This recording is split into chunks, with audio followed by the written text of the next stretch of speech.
Hello, I'm Regina Vaidyanathan. Welcome to this hour.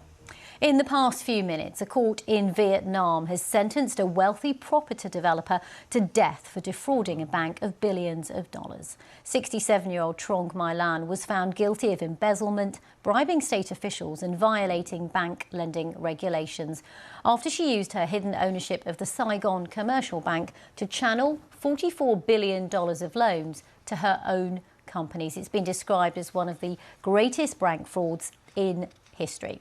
Well, for more on this, we can go straight to Bangkok and join our Southeast Asia correspondent, Jonathan Head. First of all, Jonathan, if you could just tell us a little bit more about what the court said today and the background to this case. Well, the court's been giving enormous amounts of detail about this case through its 5 weeks. So everyone in Vietnam knows a lot about it. That's quite unusual there. They've wanted the public to know about this case. It is extraordinary. The amounts of money are absolutely staggering. We're talking about a significant chunk of Vietnam's GDP that this woman was able to siphon off over 11 years through these secretly channeled loans that went through a whole bunch of front companies and proxies to her own companies. The prosecutors believe that of that $44 billion, perhaps $27 billion may never be recovered. That is a staggering loss and will be very, very tough for the state bank to make up in terms of saving the bank. Really, the authorities have sort of blamed Trong My Lan and have talked about the way in which she was bribing officials and the kind of sophistication of this network.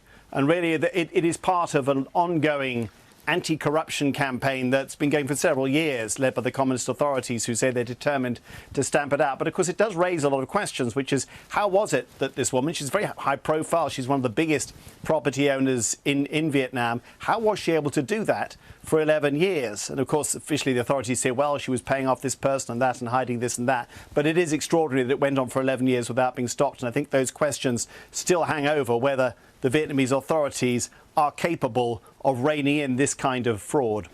And Jonathan, you say that this was a trial that was followed by so many people in Vietnam, and Trong My Lan is a well-known property developer in the country, but now she faces the death penalty.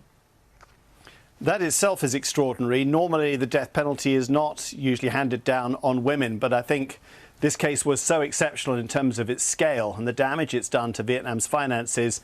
They probably felt they needed to make an example of her. They may also be trying to encourage her to give as much money back as they can get her to do. This is something the other 80 defendants in court today have largely done. They're all more minor, of course, but these are all the people accused of conspiring with her, including, for example, a chief inspector at the state bank who was bribed $5 million, according to prosecutors, in order to look the other way. They've all pleaded guilty and offered to bring back as much money as they can. I think the state believes that Trong My Lan must have far more assets that she can return to the state to try and make up this massive hole in this bank's finances. OK, Jonathan Head in Bangkok, watching that huge trial in Vietnam and that verdict for us. Thank you very much. And Jonathan's written an analysis piece on the BBC News website with more background to